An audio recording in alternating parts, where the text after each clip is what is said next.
story's over now, I must conclude. I am conflicted, watching where I step still, hanging in the balance, not the life I want to live. I want to take it all, standing tall. Hi friends, this is Vishwajeet Borwankar, your friend rider Vishwajeet. तो आज मेरे साथ है बहुत ही popular model Royal Enfield का, जिसका नाम है मीटियोर।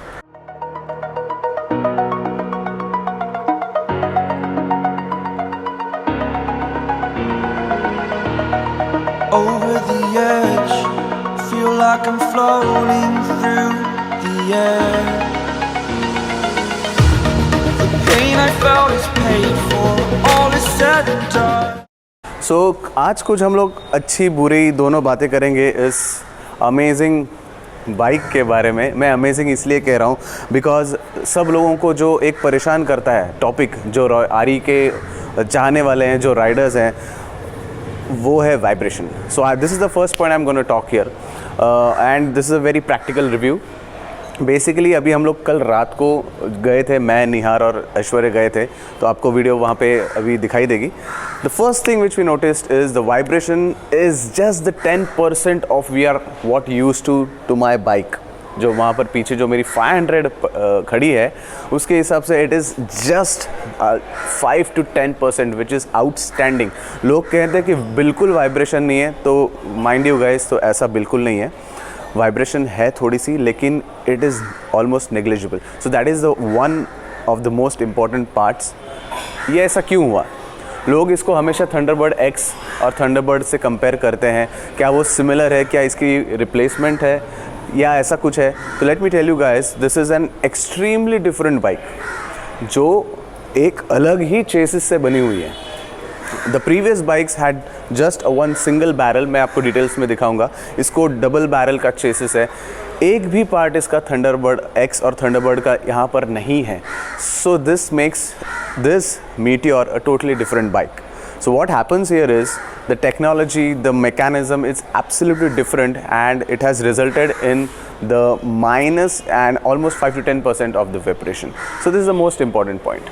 तो अब बात करते हैं इसकी राइडिंग क्वालिटी की। तो गाइज मैं बताना चाहूँगा कि इसकी राइडिंग क्वालिटी बहुत ही ज़्यादा अमेजिंग है। एंड स्पेसिफिकली हाई स्पीड्स पे जो पुरानी क्लासिक थी या फिर थंडरबर्ड थी, उनको थोड़ा सा अबाव 80 प्रॉब्लम आता था, जो 350 है।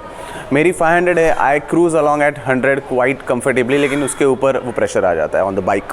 But in this case you are able to cruise at around 110 very conveniently. So this is the ride quality of this bike. And of course एक चीज़ मैं इसका ये पॉजिटिव है, एक नेगेटिव बताना चाहूँगा यहाँ पर।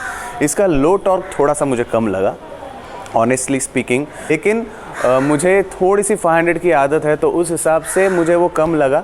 लेकिन वो ठीक है, वो एक आदत की बात है। वो क्या हो जाता है कि आप 1-2 दिन चलाते हो, then you get use to this, right. 350 cc का पावर।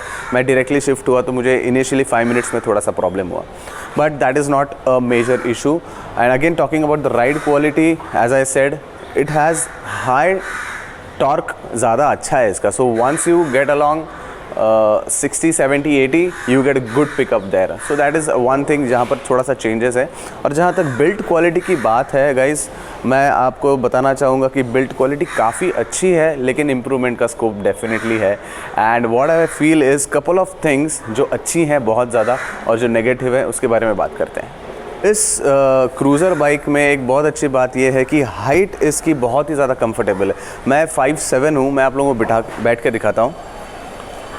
और अभी ये स्टैंड पर है गाइस, स्टैंड पर है। मैं इसमें निकालता हूँ, पूरा पैर मेरा टच हो रहा है, right.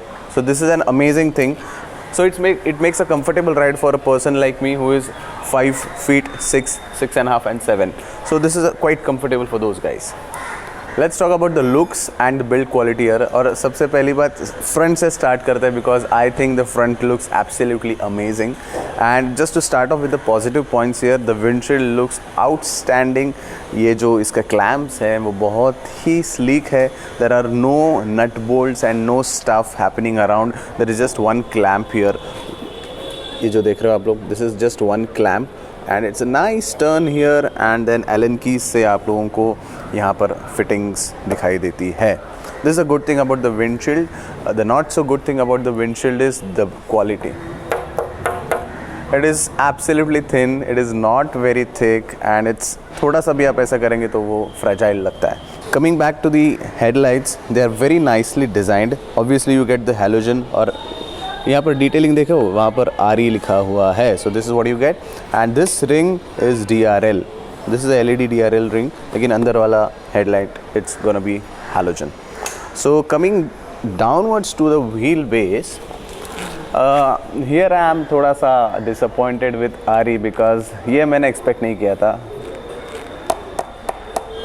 Plastic and that to सामने, I mean that is risky.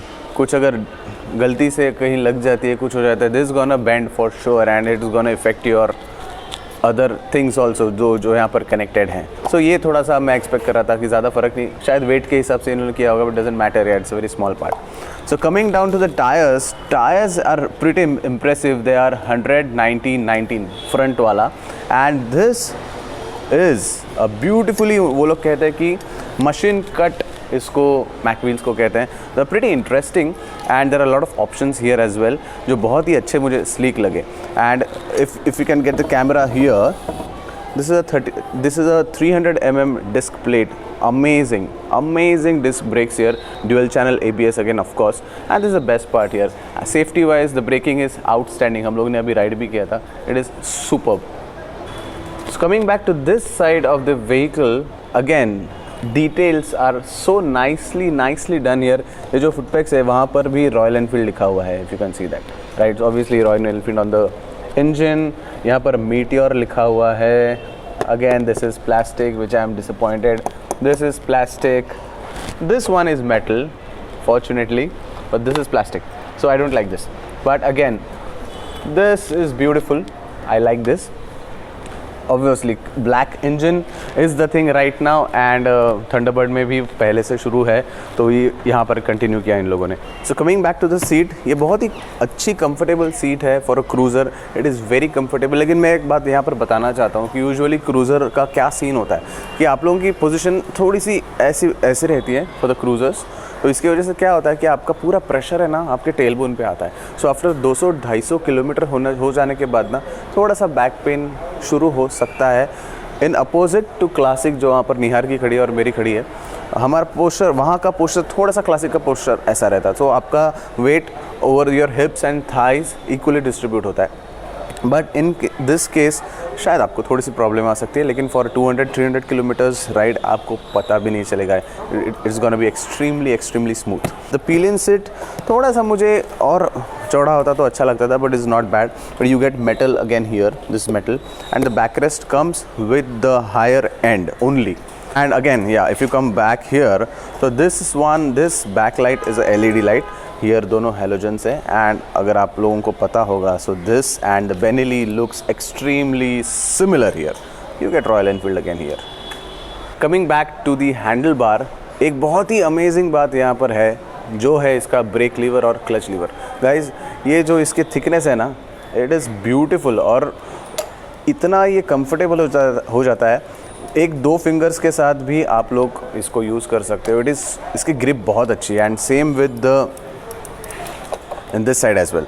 बहुत ही अमेजिंग इसका थिकनेस है एंड दैट हेल्प्स. तो coming back to this engine start, ये थोड़ा सा मुझे इसकी क्वालिटी उतनी अच्छी नहीं लगी. थोड़ा सा शेकीनेस है यहाँ पर और मेरे हिसाब से ये मुझे थोड़ा सा अनकम्फर्टेबल हो जाता है ऐसा करना. But given that it's okay. This is a different shape, अच्छा है ये, I like this. Coming here, this is the high pass low pass. अच्छा है इसका, हम लोग ने रात को कल टेस्ट किया कि इसका हाई बीम अच्छा था, लो बीम उतना अच्छा नहीं था इसका. दिस इज़ अ पास. ये थोड़ा सा अनकन्वीनियंट लगता है मुझे बिकॉज यहाँ से आदत नहीं है करने की, so you should get use to it. And another thing, horn लोग कहते हैं कि अजीब सा प्लेस्ड है, लेकिन ऑनेस्टली मुझे उतना प्रॉब्लम नहीं हुआ बिकॉज शायद मेरा उंगलियाँ थोड़ी सी बड़ी है. सो मैंने क्लच भी दबाया और I could use the horn also, तो मुझे उतनी प्रॉब्लम नहीं हुई. Let's look at the cluster panel now. काफ़ी स्लीक है दोस्तों, मुझे काफ़ी अच्छा लगा ये।